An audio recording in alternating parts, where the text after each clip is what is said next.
ինչպես արդեն նշվեց, Նիկոլի ներկայացվող կեղծ հայելիները շատ են, եւ այդ կեղծ հայելիներից մեկն էլ իր այսպես հռչակած իրական Հայաստանի գաղափարախոսությունն է, բայց եկեք անցնենք այդ գաղափարախոսությունից, այդ պրոպագանդայից այն կողմ եւ տեսնենք ինչ է իրականում այդ իրական Հայաստանը, որը Նիկոլը բերել է այսօր։ Նիկոլի Հայաստան այն Հայաստանն է, որտեղ մարդիկ կարծիք արտահայտելու համար ապօրինի դատվում են։ Նիկոլի բերած Հայաստանը այն Հայաստանն է, որտեղ մարդիկ վախենում են ազատ խոսել, որովհետև իրենց տանը կարող է լինեն ժուչոքներ, իրենց կարող են տեսանկարահանել։ Եվ Նիկոլի Հայաստանը, բերած Հայաստանը այն Հայաստանն է, որտեղ մարդիկ ընտրությունների մասնակցել համարձակվելու առաջ պիտի մտածեն, որ կարող է հետո իրենց հարազատների, հարևանների, բարեկամների տները մտնեն խուզարկության։ Եվ այսպես կարելի է երկար թվել այդ բոլոր բռնաճնշումները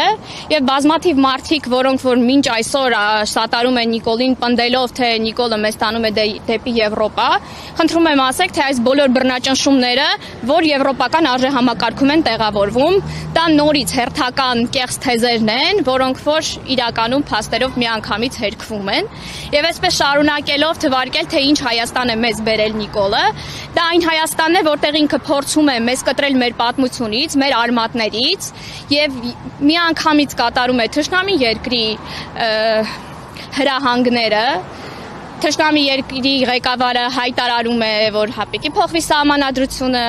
Նիկոլը սկսում է նոր սահմանադրություն գծագրել։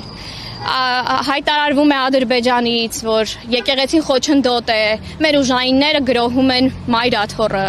Եվ այսպես այս մղձավանջը կարելի է երկար թվարկել եւ տեսնել, թե այդ ինչ Հայաստան է, որ Նիկոլը բերել է, դա այն թուլացած Հայաստանն է եւ այս թուլությունը Նիկոլի բերած միայն գրգռում է ծավալապաշտական ագրեսորի նկրտումները եւ ի վերջո մեծ սպառնալիք է դառնալու մեր գլխին, ուստի Նիկոլի իրական Հայաստանը Ադրբեջանի կազմում սպառնալիքը դարձնում է իրական վտանգ։